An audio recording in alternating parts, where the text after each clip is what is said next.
Hi everyone, I hope your day has been peaceful.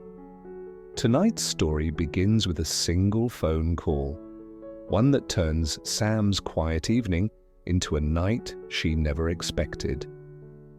Somewhere far away, something has happened to Officer Lee, but no one will tell her how bad it is or whether she's already too late.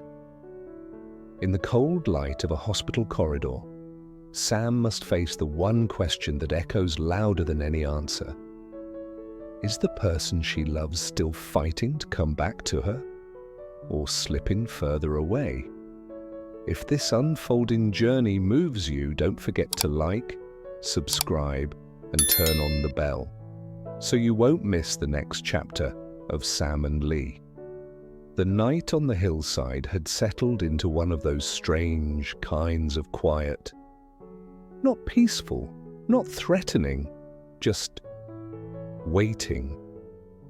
Like the world was holding its breath. Sam sat on the wooden porch with a thin shawl around her shoulders, her hands wrapped around a warm cup she'd already stopped drinking. The lamp beside her flickered in a slow, unsteady rhythm, each sway of its flame brushing new shadows across the yard. The hens had long since tucked themselves beneath the eaves, and the garden, usually so alive even at dusk, felt muted under the heavy sky. She couldn't explain it, not even to herself. The way her chest kept tightening, the way the wind felt unfamiliar, the way every small sound made her turn her head. Some nights arrived softly, but some nights carried a weight you felt before you could name it. She rubbed her palms together for warmth. Though the air wasn't cold, a strange restlessness crept through her, as if something far away had tugged at her heart and forgotten to let go.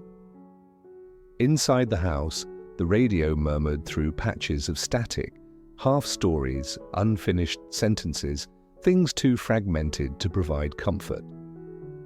Sam stood and walked toward the doorway, intending to close it against the wind, when her phone rang.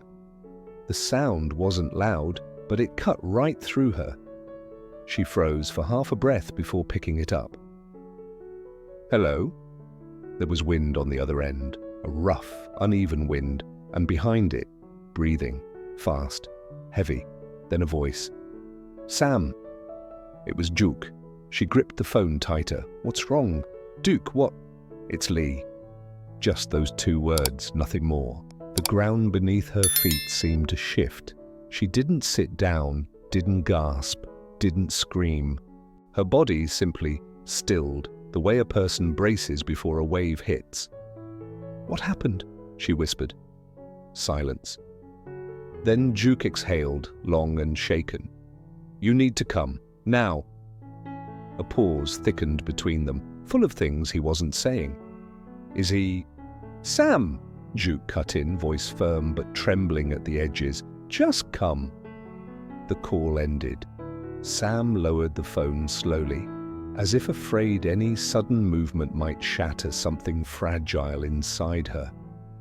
The world around her looked the same, the porch, the lamp, the trees. But everything felt wrong, tilted, unfamiliar. She moved, not with panic, not with chaos, just a quiet urgency, the kind that comes when fear has gone so deep it can't be loud anymore. She grabbed her shawl, slipped into her sandals, and stepped out onto the road. The soil was slightly damp beneath her feet, holding the day's leftover warmth. Her breath clouded in the moonless air as she began to walk, faster with every step, the lamp's light shrinking behind her. A dog barked in the distance. Crickets quieted as she passed. The wind picked up, whispering through the bamboo like a warning she was too late to hear. The path to the main road wasn't long, but tonight it felt endless. Each stretch of darkness stretching wider, each rustle in the trees making her heart jolt. Her thoughts tangled and untangled themselves with every step. Was he hurt? Was he awake? Was he calling for her? Did he think of her? Did he know she was coming? She forced the questions down. They were too sharp. The clinic's lights appeared at last. A small building perched at the foot of the hill, its fluorescent glow cutting through the night like a blade. Sam climbed the steps two at a time and reached the entrance, her breath shaking as she pushed through the door. Inside, the hospital corridor held a silence of a different kind, a heavy one washed in sterile brightness where every footstep echoed too clearly. Tieuca was waiting. He stood near the wall, hands braced on his knees, shoulders stiff. When he lifted his head and saw her, something in his expression softened, but not enough to ease the tightness around his eyes. "Sam," he said quietly. She didn't ask anything. The words were stuck too deep. Tieuca swallowed once before continuing. "He made it through the surgery." A slight pause. "But he's unconscious. They're monitoring him." Sam's lips parted, but no sound came out. Her eyes dipped to Tieuca's hands, scratched, stained with dry dirt, trembling just barely. He stepped forward. He fought Sam, he really did. Her heartbeat thudded painfully hard. She nodded once, too fast, then again, slower, as if teaching her body how to move. "Can I see him?" she asked at last. Tieuca nodded and guided her down the corridor. Their footsteps echoed long and thin, as though the hallway itself was stretching the sound.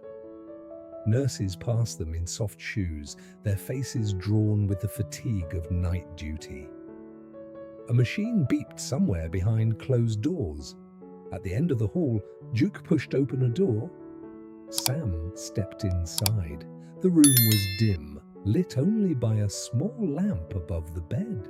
The first thing she noticed was the rise and fall of Lee's chest, slow, mechanical, tight.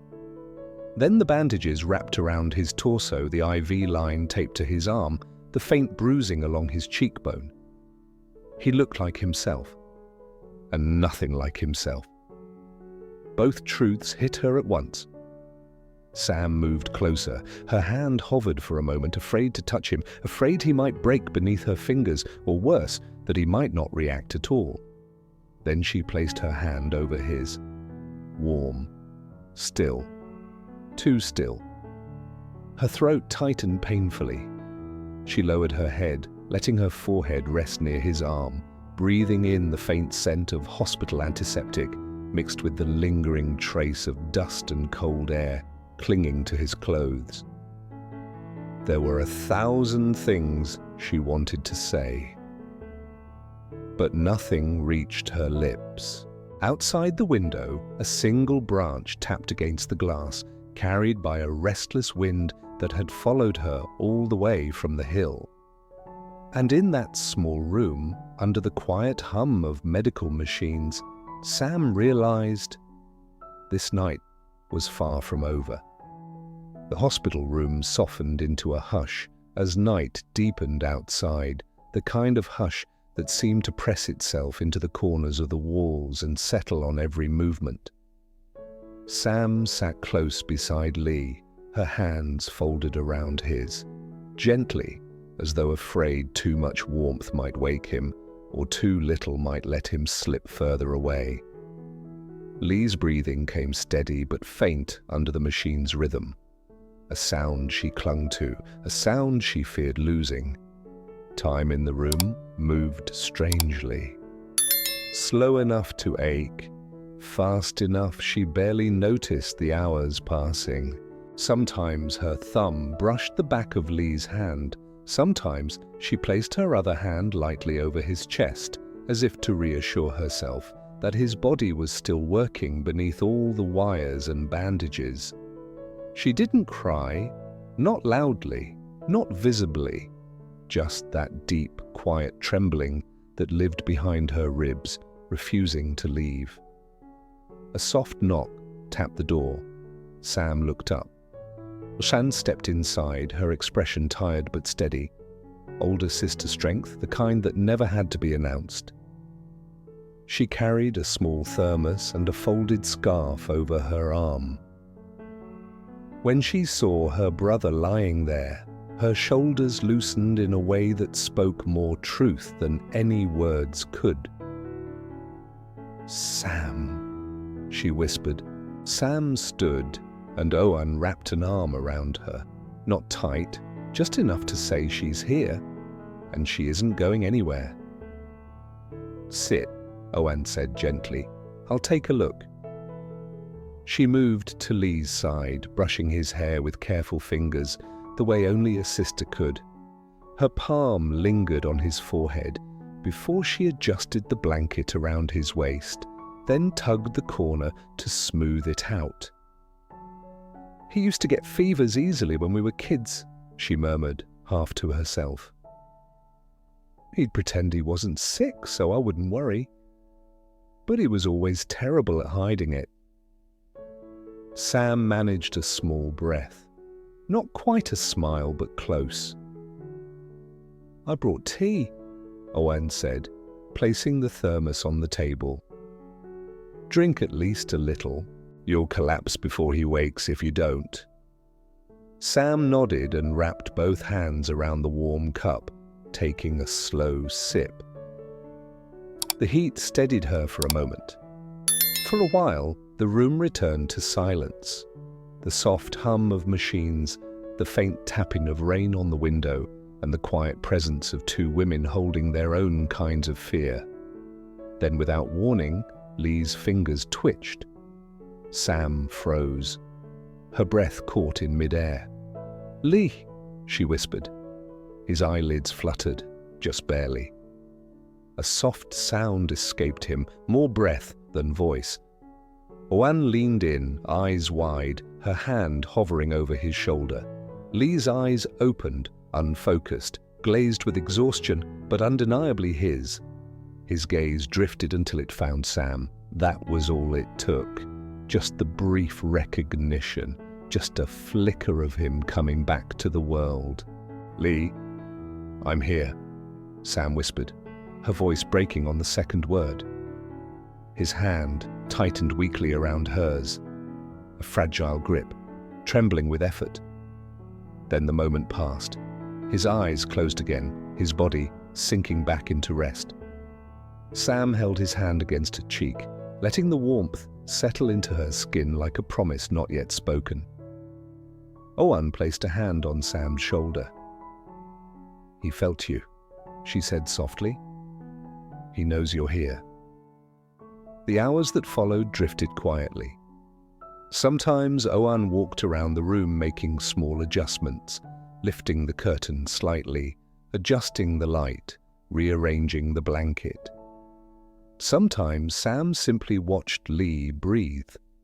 Sometimes the two women sat side by side, shoulders barely touching, sharing comfort without needing words. Near dawn, the rain outside slowed to a gentle patter. The first pale light began seeping through the blinds, touching the room with a soft, muted grey. The door opened. The doctor walked in quietly, his calm presence settling the room before he spoken. He glanced at the two women, then moved to Lee's side with gentle efficiency. He checked the monitors, examined the wound dressing, then placed 2 fingers on Lee's wrist to feel the pulse. The room stayed still. Wan standing slightly behind Sam holding her breath, the clock ticking with quiet insistence. The doctor lowered Lee's arm, wrote something on his chart, then finally looked up. His voice was soft but clear. "He's stable now." Sam's breath left her in a rush, her eyes closing for a moment as if absorbing the words through her bones. The doctor continued. His body responded well overnight. He's past the dangerous stage, but he needs close monitoring. The next day or two will be important, but he paused, giving them a small, reassuring nod. He's improving. Owen's hand found Sam's instantly. Sam pressed both hands to her mouth, a shaky breath slipping out. Her shoulders trembled, not in fear this time, but in the slow release of something she had been holding too tightly for too long. The doctor offered a gentle smile. "You can stay with him. It helps more than you know." When he left, the morning light grew a little stronger, softening the room's edges. Lee slept quietly, his face more relaxed than it had been all night. Sam sank back into her chair and took his hand again, lifting it to her forehead in silent gratitude. "Thank you," she whispered, to the morning, to the doctor, to whatever had kept him here. Owen brushed a strand of hair behind Sam's ear. "He's coming back," she said quietly, "and he'll see you first." Sam nodded, tears finally slipping free, not in sorrow, but in relief. In the gentle glow of early light, with Lee breathing evenly and the weight of the night slowly lifting, Sam allowed herself the first true exhale since the phone rang. The long night was over. The morning had given them hope. Some nights take more from us than we know how to hold, but when morning comes with even the smallest sign of hope, it reminds us that love endures quietly, breath by breath. And sometimes just staying beside someone is the strongest thing we can do.